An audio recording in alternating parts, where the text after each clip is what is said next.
అప్పుడు ఇంకుడు గుంతలు అవి కూడా దాని కిందనే పెట్టారు అప్పుడు. అట్లాగే డ్రైనేజీ క్లీన్ చేయాలి. మనం డ్రైనేజీ క్లీన్ చేయాలంటే వేల కోట్ల రూపాయలు డబ్బులు అయిపోతాయి, టెండర్లు పిలవడం ఇదంతా. అదే వీళ్ళతో చేపిస్తే అయిపోతుంది. ఇట్లాగా వీళ్ళకి ఏంటి పని ఏమి లేనప్పుడు పని వచ్చినట్టు. ఇది నిదానంగా ఏమైపోయింది, ఒక హక్కుగా మారిపోయింది. దీనికి ఒక జాబ్ కార్డులను ఇచ్చి, అంటే ప్రతి ఊళ్ళో కూడా ఎంతమంది పని లేని వాళ్ళు ఉంటారు, వాళ్ళకి నిరంతరం కూలీ చేసేటటువంటి వాళ్ళకి జాబ్ కార్డులు ఇవ్వడం, వాళ్ళకి ఏడాదికి 100 రోజులు ఇస్తాం, 150 రోజులు ఇస్తాం, 2 రోజులు ఇస్తాం అనేటువంటి ఎన్నికల హామీల కిందకి మారిపోయింది. అది కేంద్ర ప్రభుత్వం చెప్పట్ల, రాష్ట్ర ప్రభుత్వాలు హామీలు ఇచ్చేస్తున్నాయి.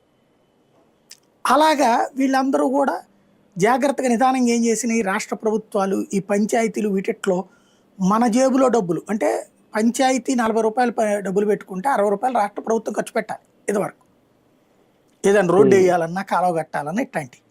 అది తప్పించుకునేందుకు ఉపాధి హామీ తోసిపడేస్తున్నారు. అందులో తోసిపడేసి పోనీ ఉపాధి హామీ కింద నిజంగా కూలీకి ఉపాధి ఇస్తున్నారా, ఇవ్వట్లా.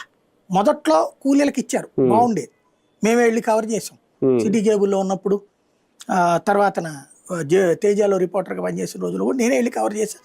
మాకు ఎస్ఐసి స్టేట్ ఇన్ఫర్మేషన్ సెంటర్ ద్వారా తీసుకెళ్లేవాళ్ళు, డిపిఆర్ క్యాంపులు పెట్టి ఊర్లకు తీసుకెళ్లేవాళ్ళు, తీసుకెళ్లి చూపించేవాళ్ళు పట్టు పరిశ్రమల దగ్గర నుంచి అనేక రకాలైనటువంటి. అట్లాగా ఎంతో, అంటే నాకు తెలిసి నేను